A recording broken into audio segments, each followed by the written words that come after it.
material on this thing, okay? It is intended for the cross list class 5,000, 6,000, okay? We don't cover everything, we cover some. And I'm about to tell you what is that about, okay?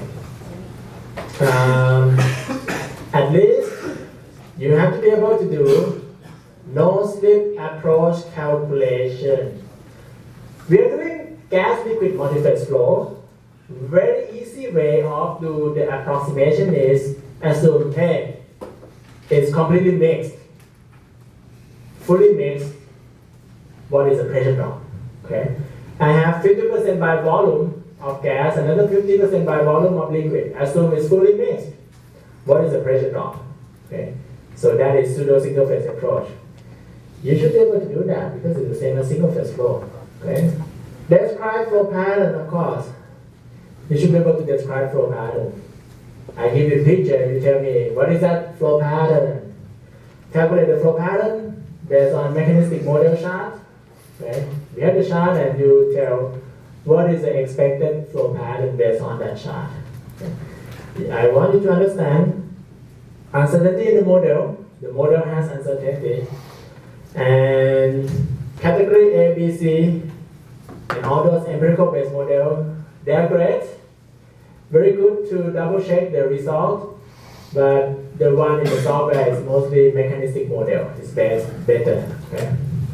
Flow pattern on the top. This is the same as the lab, and I think you have seen this in the production method.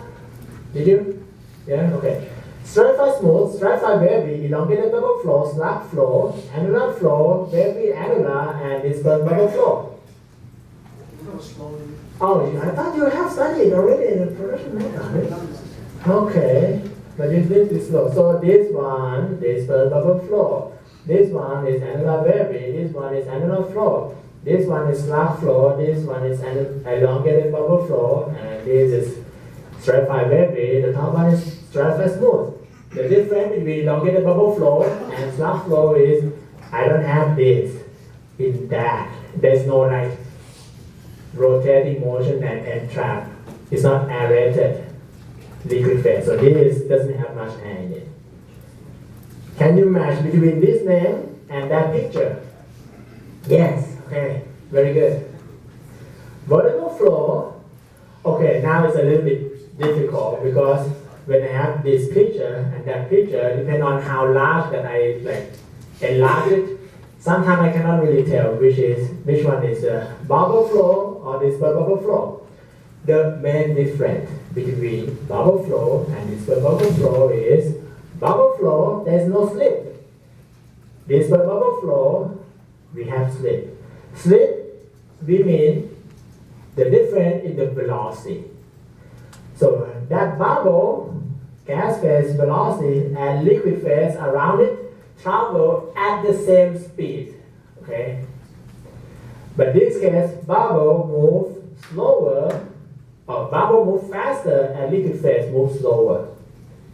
So this is bubble flow. When you go to the front office, you see the fish tank, okay? Look in it, you will see bubble flow. See bubble moving up and do this. So the speed of bubble that move up is not the same speed as the liquid around it. Okay. Slab flow, we have bullet shape going up, and in the middle we have aerated liquid pocket, okay, liquid section, and we have churn flow. The description of the churn flow is chaotic flow upward. It looks like shaking up and down, but the net flow is going up. Okay, it happened in the corner of the horizontal wave demonstrator. It is considered as the developing flow of slab flow. What I try to say is, if I have a long pipe upward, on the bottom, we will observe churn flow first. And when it flows for a while, it becomes slab flow. Okay? Near the inlet, we will have churn flow. Away from the inlet, we will have slab flow. Okay? So this means whenever I found the slug flow, before it reaches slug flow condition, it have churn flow first. Okay. So if the pipe is very long upward, we may not see churn flow. Okay. But if you look close to the bottom, we can see churn flow like shaking up down. Okay. So if I give you this picture, I have to tell you, okay, slip occur. What is that flow pattern? No slip occur and everything flow upward. What is that? So this bubble, that bubble flow. Good? Now you can match the picture with the description. Okay. Oil water flow. What about oil water flow? When we have oil and water flow with no gas, we can have it flow separately. Top will be, what is the top part? Less density. Is it oil or water that is less density? Oil have less density. Water flow at the bottom. So when it flows separately, we call it stratified flow. So this is stratified flow. When it's stratified flow, but it has some mixing, we call stratified flow with mixing. Okay? ST and MI, stratified flow with mixing. When we have, so gray is water, right? Sometimes we have water layer at the bottom. And on the top we have dispersed of oil, but it's not fully dispersed, it's just top part. So this flow pattern we call dispersed of oil in water and water. Why do we need to know each of these flow pattern? Because the pressure drop is not the same. Okay? Even though we may have same angle, same fluid property, but if the flow pattern is not the same, pressure drop is not the same. So when you see the simulation result, okay, August software give the simulation result, you always need to check flow pattern. What is that flow pattern? Or when someone tells you the pressure drop for the two-phase flow case, you always need to check what is that flow pattern, what kind of flow pattern do we have.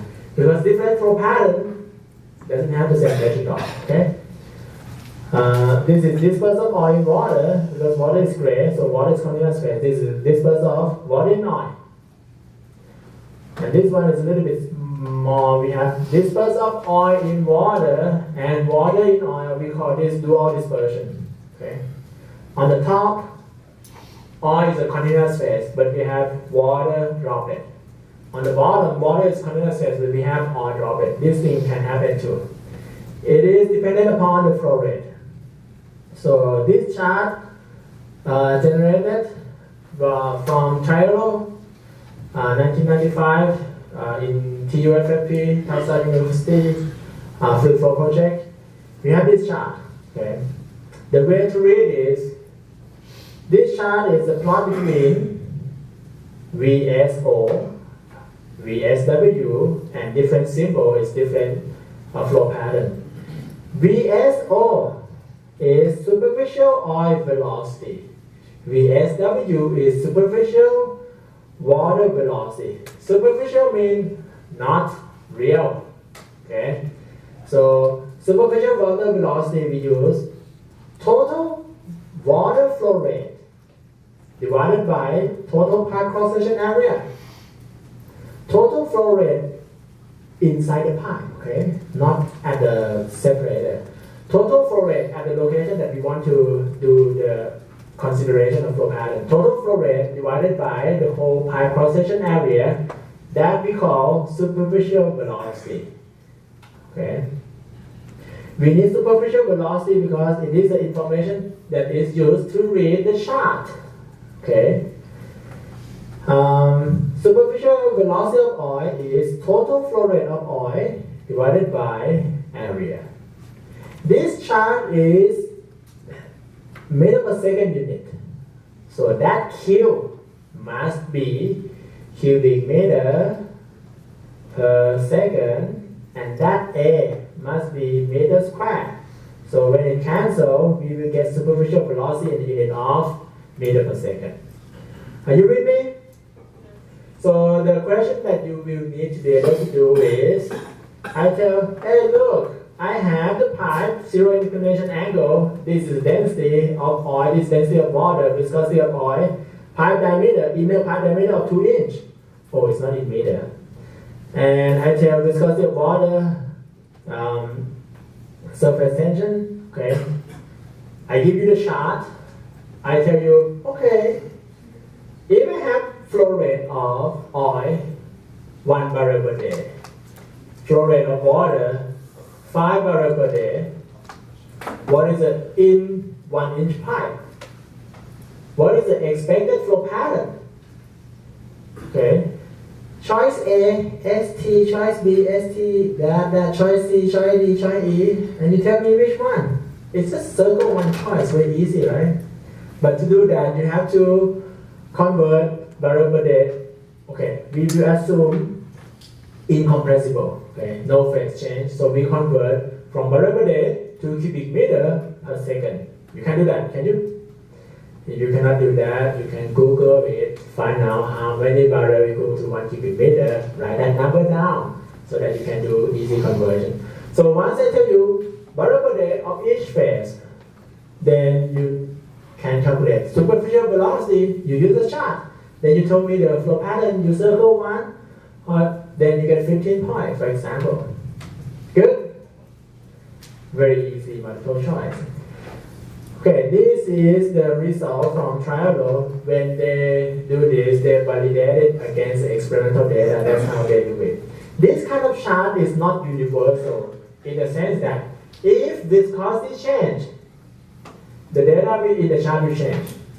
If the pipe diameter change, maybe the yellow thing get more or something. If the angle change, the location of the symbol in the chart will change, okay? So we have to generate this chart according to the operating condition. Operating condition means angle, viscosity, fluid property, pipe geometry. Then we can tell if we flow this fast, that fast, what is the expected flow pattern? Question on this. Can you do the exam, tell A, B, C, D on that? Too easy? Okay, let's see. Bring the calculator, okay? Alright, slip concept. There's something about slip, okay? Slip means the velocity is not the same. If we have the same velocity of gas phase and liquid phase, we call no slip, okay?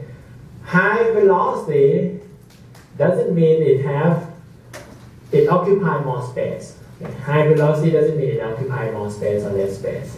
Okay. So when it occupies, so liquid phase occupies that much space in the total area of the pipe.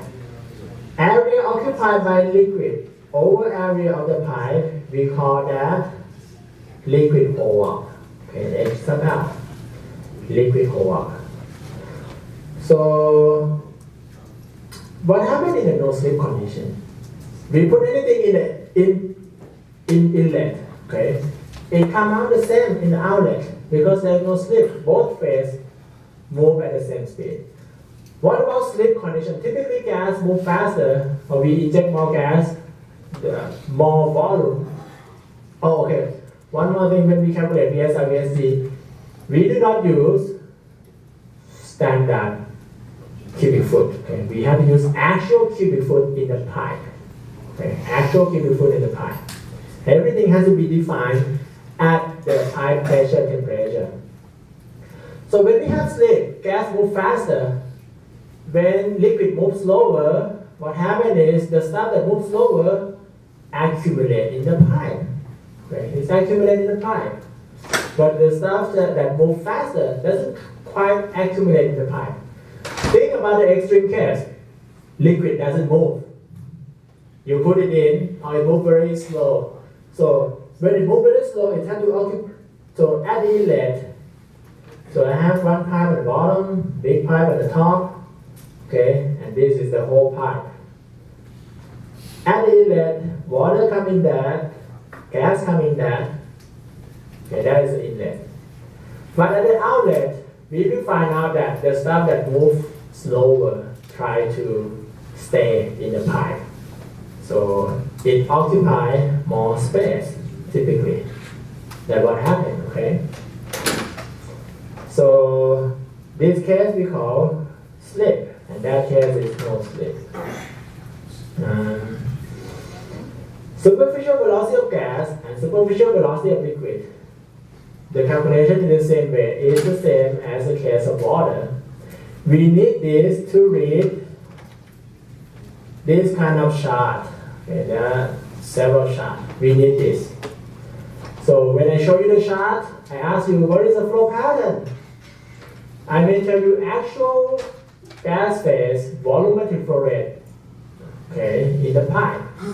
Then you calculate VSG. I tell you actual volumetric flow rate of liquid phase in the pipe, you calculate VSL. Then you can read the chart and tell me what is the flow pattern. Okay? So, how do we calculate superficial velocity? Same thing.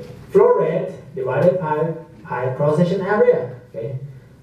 Liquid Holdup, we can calculate it by actual pipe cross-section area that is occupied by liquid phase divided by total pipe cross-section area. That is liquid Holdup. Okay. If I cut the pipe, how much fraction of the pipe that is occupied by liquid? Okay, that is liquid Holdup. No-slip Holdup is the easy way to estimate the liquid Holdup in the pipe. Why do I say easy? So, no-slip Holdup is based on fraction of liquid flow rate in the total flow rate. So that Q is in situ flow rate. The flow rate of liquid defined at that temperature and pressure. Okay. QG is not standard volumetric flow rate, but the flow rate defined at that temperature and pressure. So if I have QG or QL of 10 cubic meter per second, QG is another 10 cubic meter per second. So lambda L is 5, right? It's just a fraction. So no-slip Holdup is the Holdup based on the fraction of liquid flow rate. Good. If I have liquid flow rate of 5 cubic meter per hour, gas 95 cubic meter per hour. This is the actual flow rate, in situ actual flow rate. How much is my liquid, no-slip liquid Holdup? Lambda equal to 5 divided by 100, right? Equal to 0.05. Good? That is no-slip liquid Holdup. So when we have a flow of gas and liquid, we will wonder how much is the fraction of liquid in the pipe. How do I estimate it quickly? Use no-slip liquid Holdup as a rule of thumb. Use no-slip liquid Holdup. Actual liquid Holdup, so you can see that lambda, which is no-slip liquid Holdup, can be calculated right up front. You don't need to do any calculation, just need the input, then you can calculate no-slip liquid Holdup. But not actual liquid Holdup. Actual liquid Holdup is not the same to no-slip liquid Holdup. In general, when gas moves faster than liquid, gas moves faster than liquid. This means liquid try to stay in the pipe, right? So the actual liquid Holdup is more than no-slip liquid Holdup. Does that matter to you? Gas moves faster than liquid. Typically, okay, for two-phase flow, when we flow up, we lose pressure. When we flow down, we don't gain pressure. Okay, this is fastest way to do the approximation. Flow up, lose pressure. Flow down, doesn't gain pressure. If I have single phase flow, up and down, pipe full of liquid. When I flow up, I lose pressure due to gravity term and friction term, right? When I flow down, I gain pressure due to gravity term, but lose pressure due to friction term. Okay? But that's not the case for two-phase, okay? As a rule of thumb. Typically, flow line, we don't worry much about the liquid Holdup in the flow line. The part that we worry about liquid Holdup is in the well, okay? Because gravitational term, rho GH, occupy like 90 or 85% of the pressure drop. So when I calculate the pressure drop in the well or in the subsea riser, when it flow upward vertical, even if I neglect the pressure drop due to friction, my answer is still like 85% correct or 90% correct. Okay? The term that like matter for the pressure drop is Holdup. So when gas move faster than liquid, Holdup is more than no slip liquid Holdup. So this means when I flow up, I have two-phase flow. I estimate my pressure drop based on no slip liquid Holdup. The actual pressure drop is going to be more. You agree? Because the actual liquid Holdup is more than no slip liquid Holdup. Okay? So just write this down. Okay? When gas flow faster than liquid, Holdup is more than no slip liquid Holdup. If liquid move faster than gas, such as downward flow, okay, no slip is going to be more than actual Holdup. This kind of thing we need to know because we want to know the approximation that we made is more or less than the actual value that it should be. Good? Good. A little bit, quite a lot, right? But this is the formula. Alright, most of the time we have this kind of calculation for, is this already in the simulator? Okay. Flow in the well, click the button, it shows me pressure drop, everything. Subsea pipeline, click another button, it tells me everything. Keep in mind that that software can be $1 million per 3 years just to get the license to use it, okay? Not to name what software, but that is expensive. If you can do this, you can double check the result of the software, okay? No slip liquid Holdup, we talk about that, okay? Actual velocity, okay, another concept of actual velocity. When we have two phase in a pipe, okay, even though I have liquid flow rate 5, okay, liquid flow rate QL is 5 cubic meter per second. It occupies smaller area than the actual area of the pipe, right? So when I get superficial velocity is going to be flow rate divided by the whole pipe cross-section area. But the actual flow rate will be flow rate divided by the cross-section area that just occupied by the liquid phase. Which one is more, superficial or actual flow rate?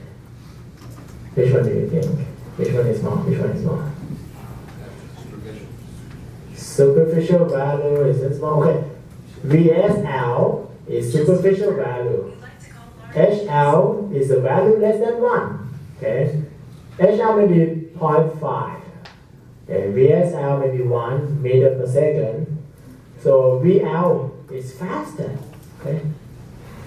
Typically, actual velocity will be faster than superficial velocity. This concept is important because when you do the approximation, we can get superficial velocity right up front.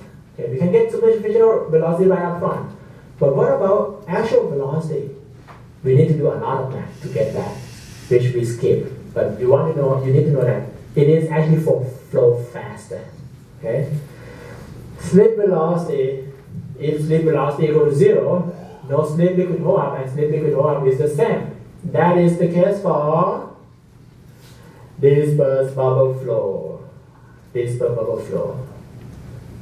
This is matter in the sense that if you do the calculation, we weighted average of the fluid property based on the no slip Holdup. It is correct for the case of dispersed bubble flow. How do I do that? Okay, exam question 5. Dispersed bubble flow up in the well. What is the pressure drop per 100 feet or something? How do I do that? Step 1, or did we talk about that? Okay. This is where we talk about it. There are several categories. Some empirical correlation doesn't consider slip, doesn't consider flow pattern. Some consider slip, some consider both flow pattern and slip. The best one is the mechanistic model. But let's take a look at the one that is in the exam. Okay, no slip. No slip model is correct for the case of this bubble flow because everything will mix. Okay. For gas and oil, this bubble flow, we will have Holdup equal to no slip liquid Holdup. Then we will do it like single phase flow. So don't worry about this part yet. Okay. That we will cover it, but not yet. For gas and liquid, I have density of liquid about raw oil is about 800 kilogram per cubic meter in situ. Raw gas maybe about 2 kilogram per cubic meter. Okay. I know the actual flow rate of gas. Okay, actual flow rate of gas maybe 10 cubic meter per second. Actual flow rate of liquid is 10, so it's like 1-to-1 ratio. So lambda equal to 0.5. So when this information is given, I am ready to calculate pressure drop. The way that I will do it is I get, this on this slide, I get the mixture property. Mixture property is the weighted average of each phase property based on the Holdup. Okay, so Holdup equal to no slip Holdup. I know QL is 5 cubic meter per second. QG is 5 cubic meter per second. So lambda equal to 0.5. I put 0.5 over there. I put density of gas, which is 2 over there, density of liquid over there. Then I can get mixture density. So to do this, fluid property of each phase has to be given, right? Question? No question? What about viscosity? Viscosity we do the same. This is for gas and liquid, okay? So it's a weighted average of each phase viscosity based on the Holdup or the lambda. So I know density, average viscosity. What do I do next? Calculate Reynolds number, rho Vd over mu. So rho is rho m, right? Rho m, rho Vd over mu. So rho is rho m, weighted average between those two. Viscosity is that viscosity. Okay. Velocity, how do I get velocity? Velocity, we will have to add 5 plus 5, so QL plus QG. Each is 5 cubic meter per second. Add them together become 10, right? Divided by cross-section area of the pipe, internal cross-section area. That will equal to velocity. So I get rho V. D is the diameter of the pipe. Rho Vd over mu. Then I get Reynolds number. Then I know if it's turbulent flow or laminar flow. Okay. So I already know the formula for gravitational pressure loss. This is the whole slide. Right? Do it like single phase. Total pressure drop per unit length equal to pressure drop per unit length of each part added together. 2F rho V squared over D. Heidi, what is that F? Finding friction factor? Yeah, okay, correct. It's over there, right? So once we know mixture density, that is rho over there. Okay, we can calculate F.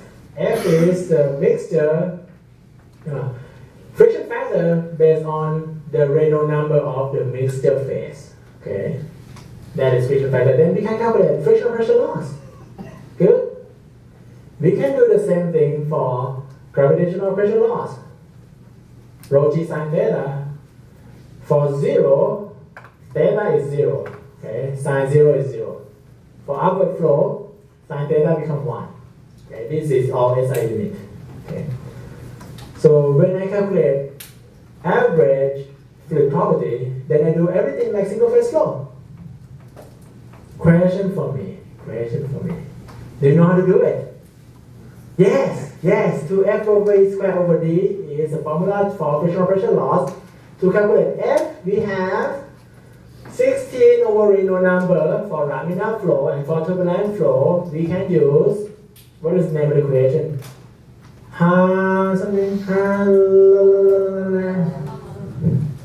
Okay, over here. This is this equation. Okay, right there, put it there. This equation. So this Holland equation, that F is fanning. Okay, that F is fanning. Okay, because I put 4 over there. So use this one. Colebrook. It's have 4 over there, so I have to double check, but use this one. Okay, and this is for fanning friction factor for laminar flow. And every time together, so V mixture is VSL plus VSG, or you can do like add Q together, QL plus QG divided by total area is the same as VSL plus VSG. So that's formula for Reynolds number. Then we can use the formula 2F over V squared over D to calculate frictional pressure loss. You studied that in fluid mechanics already. And rho GH, that is gravitational pressure loss. For the flow line, pipeline elevation term can be 0 to 30%. Most of the pressure drop is due to friction. For the well, almost 100%, or 85% to 100% is the pressure drop due to the gravity term. Can you do this calculation? This is easiest thing that we will have in multiphase flow. The rest, too difficult to put in the exam. Okay. Okay, this is easy. Let's take a look on something else. I use Holland equation by plotting friction factor, this equation, and I plotted it matched with the successive method. Okay, we didn't cover that this year. Successive method means you press calculator several times, and we solve this equation implicitly by using calculator. I figured out that okay, many people fail on that, so we remove it. How about that? Okay. The rest, so this is category A. Category A doesn't include slip. Doesn't have flow pattern. Okay. Category B, consider a little bit more. I think category B to consider slip. Okay. So and we have category C. Those all is bad compared to mechanistic model. If you have this bubble flow, no slip will work just fine. What about if I have emulsion? What do? Emulsion flow. Emulsion flow from the well, we write this equation down. Okay, this is for emulsion case. Brinkman correlation 1951. Okay, I think we have this equation when we talk about the emulsion already once. So mixture density will be weighted average. Okay. Mixture viscosity is going to be that. Mu C is the viscosity of continuous phase. HD is a whole or volume fraction of the dispersed phase. Okay. So what I'm telling you is viscosity go up exponentially. If I have oil, 10 cp. Water, 1 cp, 1 centipoint. Mixture of 20% oil in water, when it forms emulsion, it has to form emulsion. When it forms emulsion, the viscosity would be between 10 and 1. True or false? False. It will be more than 10. Okay? According to this equation. You got that? We had that in the last exam. You remember that? Okay. So, what about three-phase flow?